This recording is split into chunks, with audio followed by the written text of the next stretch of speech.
बॉलीवुड के दिग्गज एक्टर और पूर्व सांसद धर्मेंद्र का दुखद निधन हो गया। उनके निधन से पूरे बॉलीवुड में शोक का माहौल है। धर्मेंद्र की निजी जिंदगी हमेशा चर्चा में रही है। 2 शादियों की वजह से उनका पारिवारिक ढांचा अक्सर सुर्खियों में रहा। लेकिन एक सवाल सबसे ज्यादा उभर कर सामने आया है कि कानून के मुताबिक उनकी सांसद पेंशन किसे मिलेगी। इसके अलावा उनकी प्रॉपर्टी पर क्या हेमा मालिनी का हक होगा या नहीं। ये सवाल सिर्फ भावनाओं का नहीं बल्कि कानूनी नियमों का भी मामला है। चलिए जानते हैं। भारत में सांसदों की पेंशन साफ नियमों के आधार पर तय की जाती है। नियम सीधे तौर पर कहते हैं कि सांसद के निधन के बाद पेंशन का अधिकार उसकी कानूनी रूप से वैध पत्नी को मिलता है।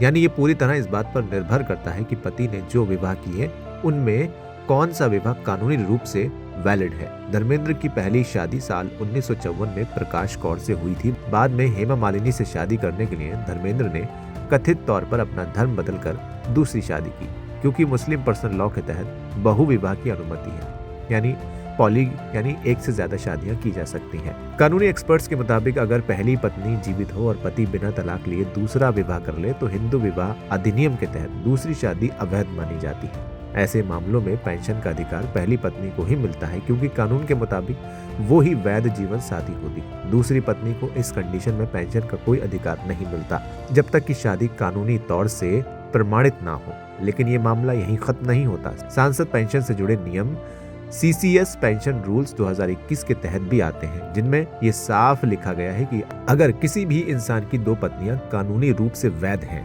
तो पेंशन बराबर यानी 50-50 हिस्सों में बांटी जाएगी। ये कंडीशन केवल तब बनती है जब दोनों विवाह कानून के अंतर्गत सही हो। धर्मेंद्र के मामले में नियमों को अक्सर बहस का हिस्सा बनाया जाता है, क्योंकि उनकी दोनों पत्नियों का सामाजिक दर्जा बिल्कुल सार्वजनिक तौर पर स्वीकार किया जाता रहा है। लेकिन कानूनी तौर पर प्रकाश कौर ही धर्मेंद्र की वैध पत्नी है। वहीं आपको बता दें कि धर्मेंद्र के पास 450 करोड़ रुपए की संपत्ति भी थी। उनके पास 100 करोड़ रुपए का एक आलीशान फार्म हाउस था, जिसकी झलक वो सोशल मीडिया पर अक्सर शेयर करते रहते थे। इसके अलावा धर्मेंद्र के पास कई लग्जरी कारें, मुंबई लोनावला में प्रॉपर्टीज और 12 एकड़ में फैला एक रिजॉर्ट भी है। कानूनी रूप से हेमा मालिनी को धर्मेंद्र की संपत्ति में हिस्सा नहीं मिलेगा, क्योंकि उनकी शादी हिंदू मैरिज एक्ट के तहत वैध नहीं मानी जाती।